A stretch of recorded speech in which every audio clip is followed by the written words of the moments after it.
In this tutorial, we're going to see how to take out money from Uniswap. Firstly, launch the Uniswap wallet on your device and ensure you're connected to your wallet. On the home screen, tap the Buy Sell button. At the top of the screen, tap on Sell to start the fiat conversion process.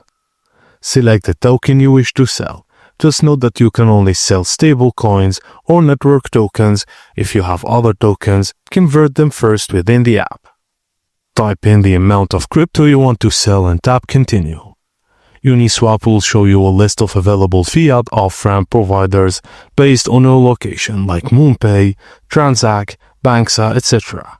Pick one that supports your currency and your preferred payout method. You'll be redirected to the selected provider's website or app to finish transaction. If your first time using them, you'll need to verify your identity. And once complete, the fiat currency will be sent to your linked bank account. And that's it, guys.